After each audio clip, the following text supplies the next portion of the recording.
Oke, eh,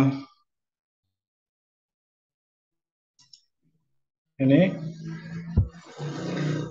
ini adalah contoh proposal yang kamu udah kirim.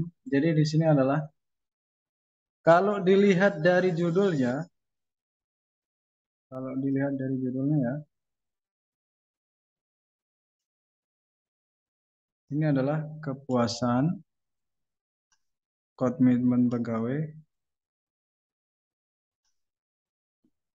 OCB. Ini yang menjadi dependent dan independent variable yang mana?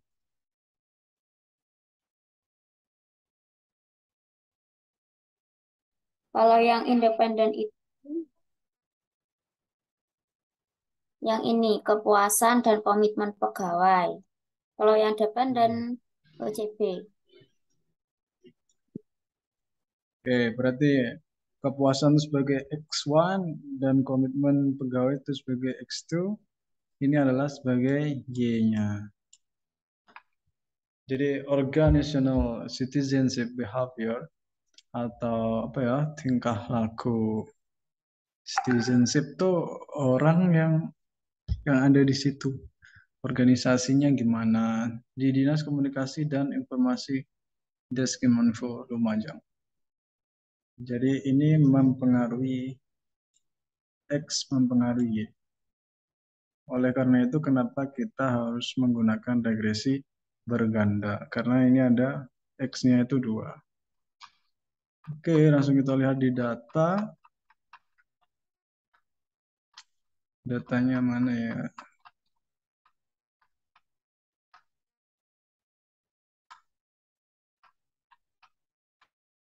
Katanya yang di Excel, Mas, yang hasil responden. Oh ya, jawaban ini ya. Kalau Jawaban pertanyaannya ada di bawah, ini bawahnya ya. ini, filenya. Ini udah ada di screen Excel. Kelihatan? Belum. Belum. Yang Excelnya belum kelihatan. Nah, kukira tuh kalau kita pindah-pindah udah itu apa? Udah otomatis melihat gitu. Ternyata enggak ya. Ini. Ya, ini. Oh ya, ini sudah. Untuk pertanyaannya ada di Pertanyaannya ada di file tadi yang bawah sendiri. filenya yang skripsi. Ya, Ya ini. Ya, oke. Visioner kerja. Ya memang ini sih. Kalau sosial tuh kebanyakan pakai visioner. Oke. kalau sains kebanyakan pakai apa, Mas? Kalau sains sih pakai analisis statistik langsung, apa ya, eksperimen langsung gitu loh. Eksperimen terhadap benda yang diperlakukan. Jadi bukan melalui pendapat orang. Kalau kita pakai kuesioner kan pendapat orang tuh ya. Ya, Nah, misal kalau kita meneliti apa ya, kayak besi gitu, uji besi ini, itu langsung di besinya itu ya. iya. Jadi nggak perlu kita butuh pendapat dari apa ya orang lain gitu nggak perlu. Kalau sosial yang pakai kuesioner ini kan dia pendapat orang kan ya. Iya, iya. Kamu beli sepatu Nike atau enggak Adidas ini kenapa? Mungkin jawabannya berbeda-beda karena bagus, kemudian karena merek, kemudian karena tren, mungkin mungkin lagi trending-trendingnya, atau mungkin karena pengaruh influencer, atau karena pas emang untuk kado seseorang dan lain sebagainya. Itu kan banyak sekali. Nah, makanya pendapat orang itu adalah subjektif karena beda-beda. Kalau apa hasil dari eksperimen yang itu dapat diulang-ulang dan kemungkinan hasilnya itu akan sama, itu eh, namanya objektif karena dia dapat diulang-ulang dan hasilnya akan sama. Jadi kalau penelitian sains tuh penilaiannya seperti itu. Memang beda dengan sosial karena sosial itu memang berubah-ubah. Emang pada dasarnya sosial itu adalah berubah-ubah. Karena sosial orang tuh yang objeknya itu adalah orang, orang tuh unik. Artinya unik tuh tidak ada yang sama, pasti berbeda-beda gitu. Makanya sosial tuh ya terkadang juga lebih sulit sih, kadang. Jadi seperti itu. Ini adalah hasil data. Nah, kan di sini ini contohnya adalah atasan selama selalu oh ini pertanyaannya. Atasan selama ini selalu memberikan pengaruh Ya, ya. secara detail. Misalkan ini kan berarti kan sifatnya subjektif kan, tergantung orangnya. Sangat setuju. Ya kalau menurut saya bagus, setuju. Tapi menurut orang lain enggak? Ya enggak setuju mungkin netral. Kalau netral ini mungkin eh, apa ya orangnya ya nggak terlalu memperhatikan bisa jadi. Kalau yang sangat setuju ini mungkin memang cocok dengan dirinya. Kita kasih hijau aja lah. Kalau yang setuju ini ya udah aku setuju aja gitu. Nggak apa ya nggak terlalu menjadikan sebagai pondasi yang utama. Kalau yang sangat setuju ini memang benar-benar setuju. Nah, nanti itu kan dari sini dia biasanya di skor gitu loh. Kalau di sosial itu seperti itu di skor gitu ya. Misalkan sangat setuju 4 atau paling enggak sangat setuju 3, setuju 2, kemudian netral 1, tidak setuju 0. Mungkin bisa aja seperti itu penilaiannya. Karena ilmu sosial emang seperti itu sih cara-cara mereka risetnya gitu emang berdasarkan value apa ya penilaian dari seseorang gitu loh. Penilaian dari seseorang yang sifatnya itu subjektif. Ini datanya banyak sekali ya.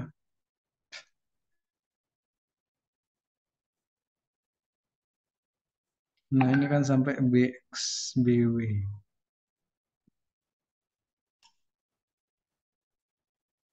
Oke, sekarang kita lihat analisis datanya.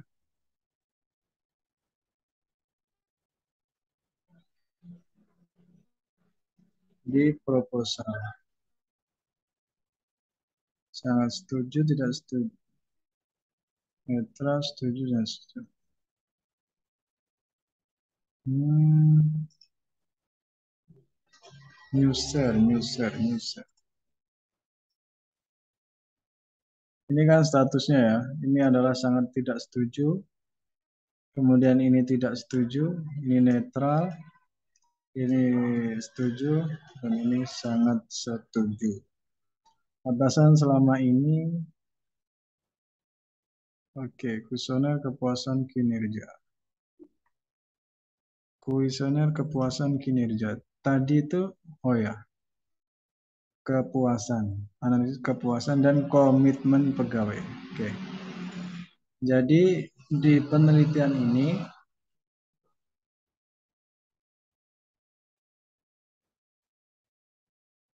kepuasan pekerja, kepuasan kerja ternyata itu dia memiliki beberapa kategori gitu ya. Ada kepemimpinan,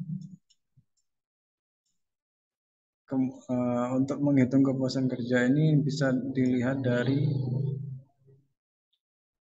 kepemimpinan. Atasan selama ini selalu memberikan pengarahan secara detail mengenai kuesioner kepuasan kerja ya. Tentang kepemimpinan, kemudian kompensasi yang kedua, kemudian yang ketiga adalah kebijakan manajemen, keempat kompensasi, kelima penghargaan, keenam suasana lingkungan. Oke, yang itu adalah X1. X1 ada 6 kategori. Kepuasan kerja ya. Kemudian sekarang adalah komitmen.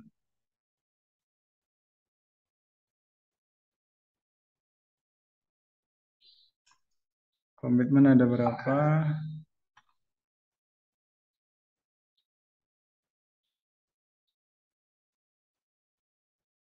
Nah, komitmen tuh ada berapa poin ternyata? Ada 13 poin.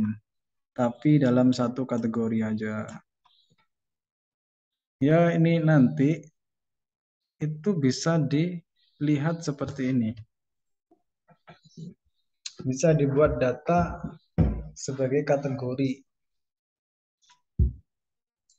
Kemudian ini adalah kuesioner organisasional, ini sebagai Y-nya. Nanti itu apa ya, X1 yang sebagai dependent, uh, yang sebagai independen ya, X1 dan X2 itu sebagai independent variable atau IV. Kemudian ini Y ini sebagai variable dependent atau VD. Itu nanti ya, X1 mengenai kepuasan kerja, X2 mengenai komitmen, itu bisa nggak sih nanti mempengaruhi kesejahteraan, kemudian mempengaruhi kesadaran, mempengaruhi apa ya, sportivitas dalam pekerjaan, kesopanan, mungkin juga pengaruh atau enggak, kemudian kewajiban kewarganegaraan, udah. Jadi ada 5 di OCB ini ada 5 kategori. 1, 2, ada 3, 4, dan 5. Oke, sekarang kita lihat di hasil perhitungannya orang ini ya. Nanti coba dipraktekkan. Mana metode ya? Ke bawah Mas, itu masuk teori itu. Oke, metode.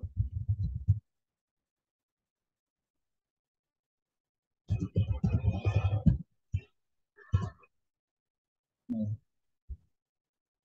oke, jenis penelitian dalam metode dan bahasanya yang mengikuti prosedur pengumpulan data dan pengolahan data yang telah digunakan bahasanya seorang peneliti harus menyusun dan sebagainya untuk menganalisis variabel independen yang terdiri dari variabel kepuasan dan variabel terhadap variabel dependen. Itu adalah OCB yang sebagai Y. Dengan teknik tersebut, namanya digunakan teknik analisis regresi linear berganda. Teknik tersebut diuji hipotesis yang menyatakan ada pengaruh secara parsial itu sebagian, dan pengaruh secara simultan antara variabel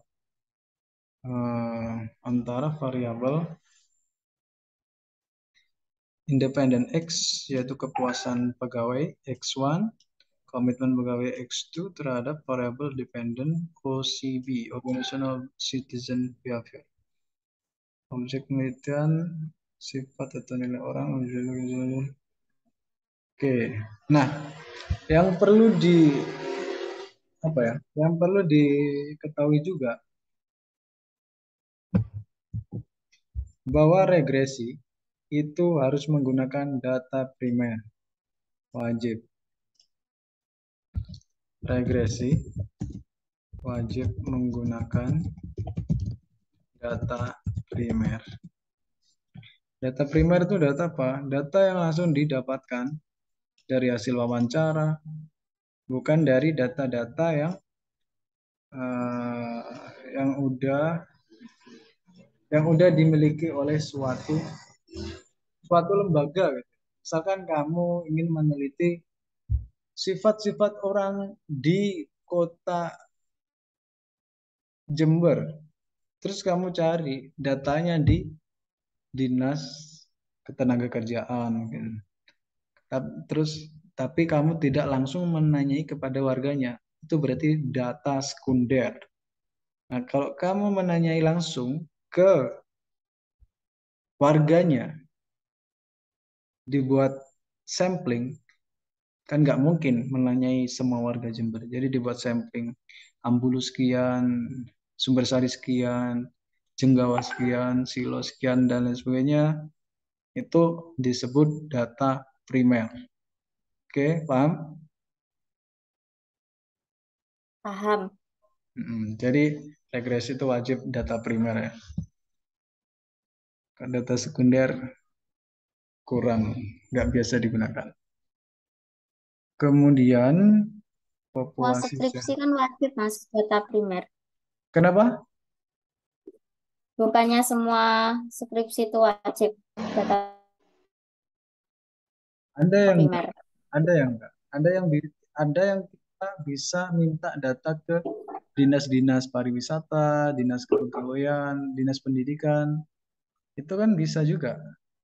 Misalkan ini mau mengukur apa sih? Mengukur tingkat pendapatan terhadap apa ya? Pengaruh tingkat pendapatan terhadap tinggi rendahnya status status apa ya lulusan gitu ya. Maksudnya kalau orang pendapatannya tinggi, dia tuh lulusan apa sih? Itu kan untuk tahu dia lulusan mana Itu apa ya dari tinggi. lembaga. Iya, dari lembaga kan harusnya. Itu kan Ya, ya. kalau untuk ya itu kan bisa menggunakan data sekunder. Tapi kalau regresi itu biasanya wajib wajib data primer. Kemudian populasi adalah wilayah, sampel, teknik sampling, variabel, oke, kepuasan, kinerja, variabel, independen, dan komitmen pegawai. Oke, di sini peneliti kinerja kepuasan kinerja merupakan suatu kesesuaian dan harapan pegawai dinas komunikasi terhadap cara kepemimpinan, kompetensi atas pekerjaannya yang dihadapi, kebijakan. Nah, di sini itu yang dinilai kepuasan kerja tuh dari apa?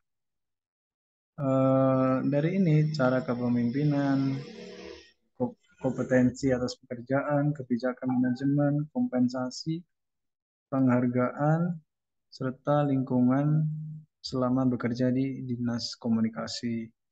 Kalau komitmen pegawai ini diukur oleh peneliti melalui merupakan suatu emosional yang positif dan baik dimiliki oleh pegawai di Diskominfo dengan memiliki komitmen efektif, komitmen kelanjutan, dan komitmen normatif selama bekerja di bidangnya.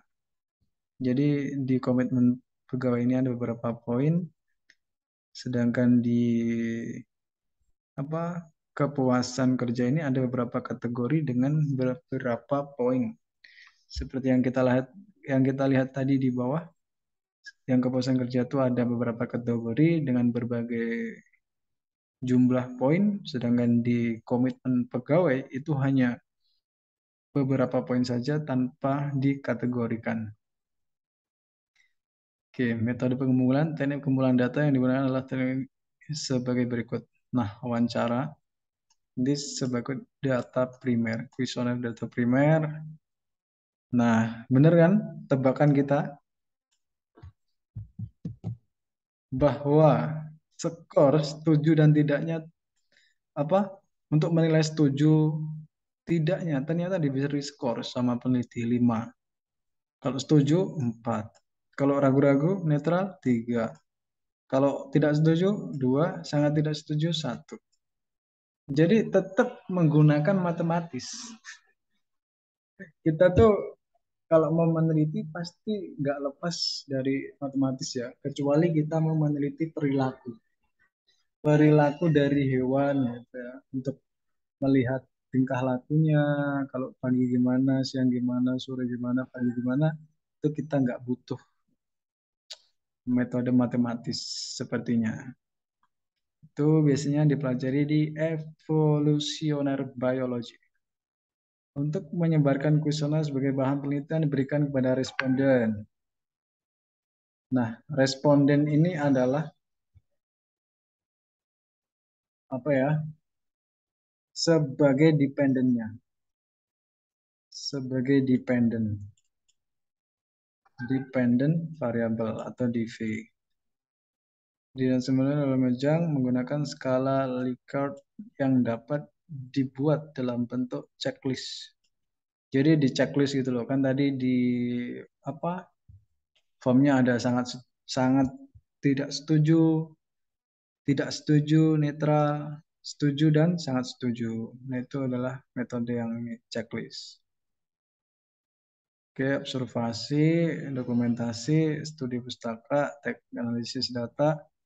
Nah, di sini peneliti menggunakan kuantitatif teknik data yang harus dipergunakan sudah jelas dan mengarah sebagai alat untuk menjawab rumusan atau menguji hipotesa. Pengujian oke, datanya. Nah, jadi untuk uji regresi itu ada beberapa poin syarat. Yang pertama adalah uji validitas. Nah, di uji validitas tuh kenapa sih? Untuk menguji aja datanya tuh bisa dipertanggungjawabkan nggak sih gitu. Suatu alat untuk mengukur tes dalam kuesioner validitas ini sejauh mana tes dapat mengukur dan tepat. Ya, artinya data yang digunakan tuh benar-benar apa ya? Mewakili gitu loh. Misalkan dalam suatu kelas itu ada 50 orang, kan nggak mungkin kalau kita cuma pakai sampel itu satu orang doang. Terus kita berasumsi, oh ternyata kelas 10A itu semuanya suka es krim. Padahal kita ambil sampelnya cuma satu orang, kan nggak bisa.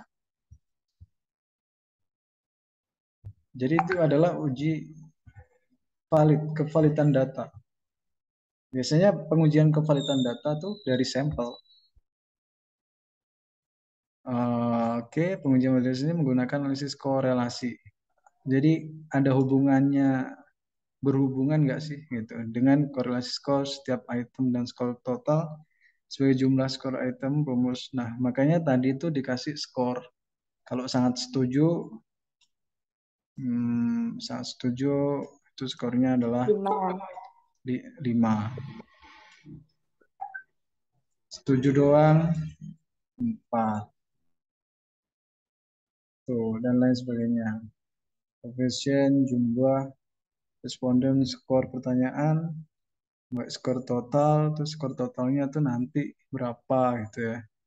Misalkan si A nih dalam kuesioner, bla bla bla, skor akhirnya ternyata 9. Ini berarti masuk ke Y. Kemudian skor pertanyaan tuh berapa pertanyaan yang udah dijawab, terus skornya berapa. Mungkin 14 di total gitu ya. Kan kalau sangat setuju 5. Ya mungkin dia ada yang sangat setuju, ada yang netral, ada yang tidak sangat setuju, tidak setuju banget dan lain sebagainya. Kemudian realitas untuk menunjukkan sejauh mana suatu ukur dapat dipercaya atau dapat diandalkan secara eksternal dan internal. Secara eksternal pengujian dapat dilakukan secara tes dan retest. Ekuivalen dan gabung ekuivalen secara internal. Reliability diuji dengan menganalisis konsistensi bukti-bukti dengan teknik tertentu. Ini adalah uji reliabilitas dapat dilakukan dengan cara coefficient alpha combat. Jadi kalau nilainya itu 0, 0 sampai 0,2 itu kurang reliable. Di mana dikatakan sangat reliable atau data itu dapat di apa ya?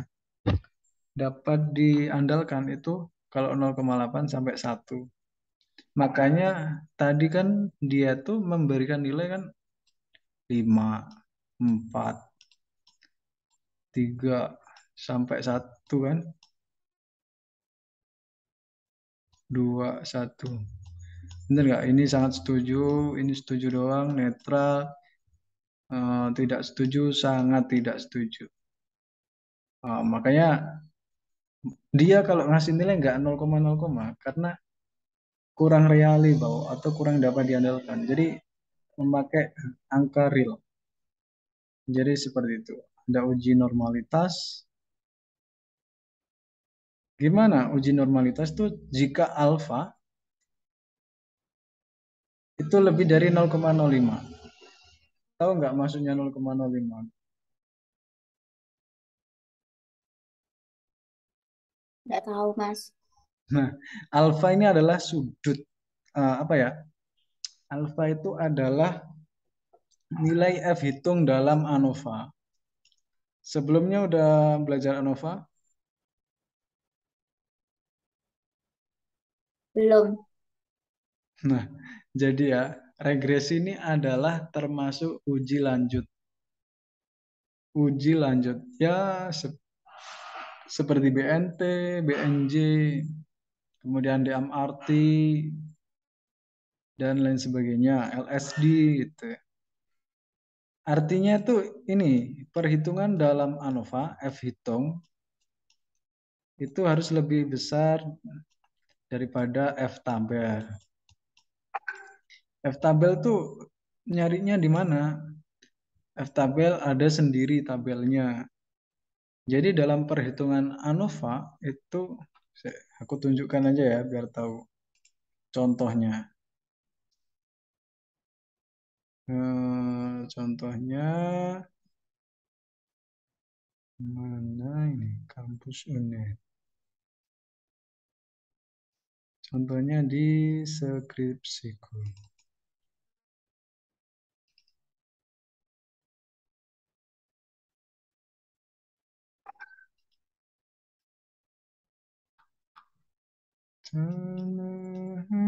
Siapa yang bisa.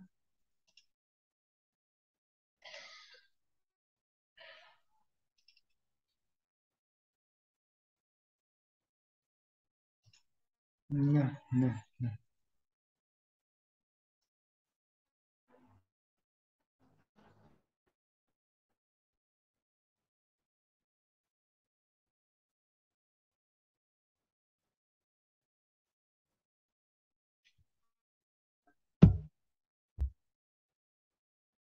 F tabelnya new repellency. Bentar. Please move this window away from the cell. Oke.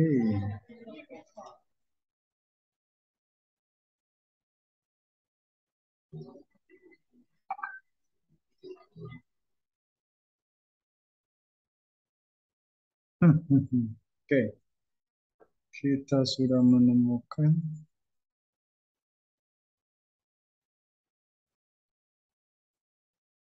Saya akan new share.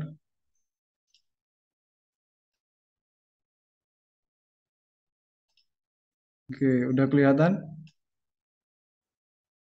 ANOVA? Udah kelihatan. Nah, ini F ini adalah F hitung. Kemudian F tabel 5% ini adalah nilainya ini. Jadi kan tadi dikatakan bahwa alfa itu harus lebih besar daripada 0,05 kan ya.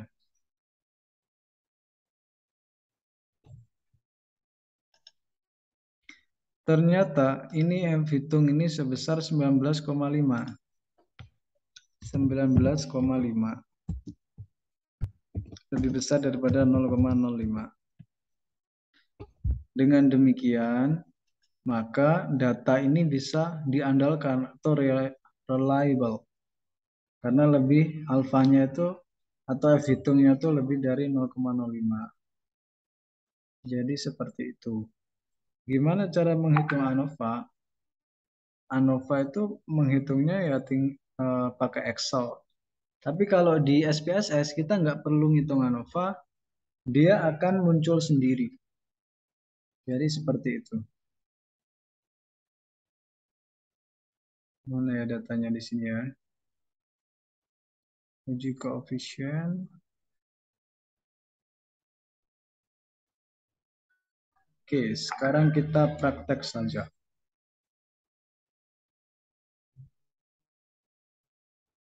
Melalui data yang sudah didapat,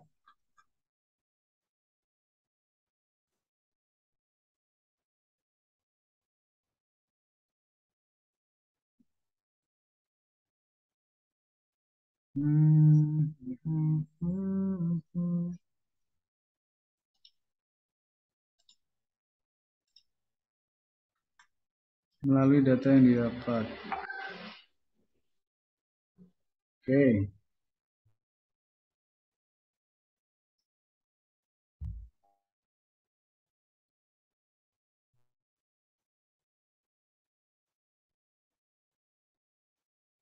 ini sebagai X1. Kemudian yang ini itu sebagai X2.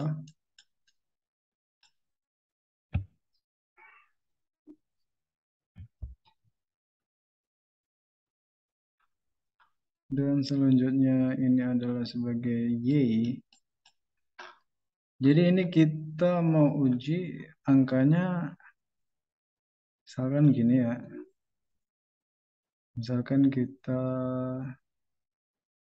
coba ini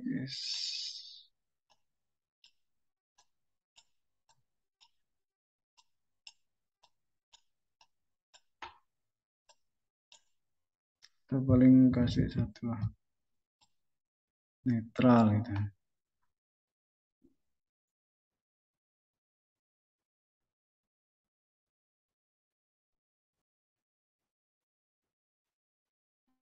Nanti kan di sini tuh ada namanya skor total ya. Jadi untuk kepemimpinan ini misalkan saya setuju kan tadi 5 ya. 5 5 5 5 1 2 3 4 5 6 7 37 ditambah netral tuh 3 berarti untuk kepemimpinan tuh 40 ya. Ini apa ya? Kita asumsikan seperti ini aja untuk praktek Berarti ini. ini nanti prakteknya harus ditotal dulu ya, Mas, masing-masing komponen. Mm-mm. Karena Ini kalau tak rubah dulu gimana? Misal setuju nanti, sangat setuju tak rubah jadi angka 5 gitu. iya bisa. Kan ini kita udah ditambahkan kan. Ini 5, ini Ya, 5. Ya kan nanti tinggal dijumlahkan. Oh ternyata nilai kepemimpinan itu 40 kalau di total semua. Ya bisa aja ini dirubah. Untuk pemahaman atasan terhadap pekerjaan sudah baik. Misalkan kita nggak setuju. Ya udah kita centang yang tidak setuju. Nilainya berapa? 2. Ya nanti tinggal ditambahkan aja hasilnya. Ini bisa kita ubah-ubah. Jadi ya tergantung dari orang yang nyentang sih, respondennya sih. Makanya kan responden itu sebagai apa ya, yang dipengaruhi gitu loh. Ini ya bisa aja berubah-ubah. Jadi nggak harus setuju semua enggak. Jadi nilainya ya nggak harus 40. Ini cuma kita misalkan aja. Ketika di total ada yang sangat setuju, ada yang netral, ada yang setuju aja, ada yang tidak setuju. Ternyata poinnya akhirnya adalah 40. Itu sebagai X1E misalkan ya. Jadi kepemimpinan itu sebagai X1E misalkan seperti itu. Nanti tuh apa ya? Jadi itu datanya seperti ini nanti. Hmm, hmm. Misalkan aku buat Excel X1, X2, terus Y.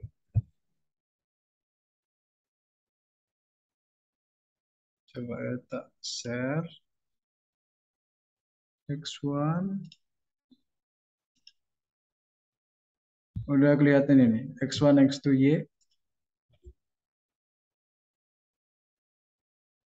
Udah.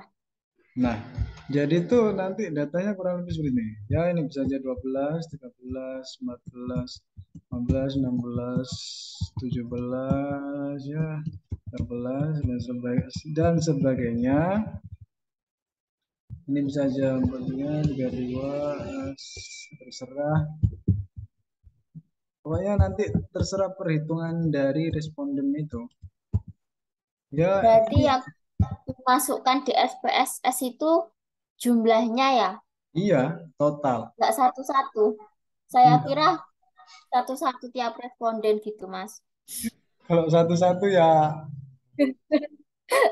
capek gitu ya. Ya, Jadi berarti biasa kan jumlah dari variabel itu ya. iya totalnya, total dari nilai, total dari nilai. Ya ini bisa aja miliknya si A ya. Ini bisa aja miliknya si B, C, D dan sebagainya. Atau ini misalkan dua ini, tiga ini miliknya A, tiga ini responden B, terus dua ini responden C, atau paling enggak C itu ada tiga juga, ya nggak apa-apa. Gini jadi. Terus Y ini adalah hasil atau pengaruhnya. Jadi seperti itu. Coba aku sekarang tak buka SPSS di IBM. Wait, wait.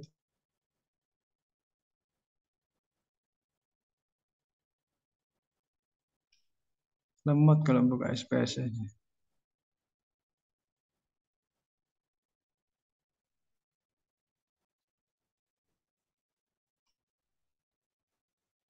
Ini waktunya kayaknya tinggal 1 menit ya di Zoom.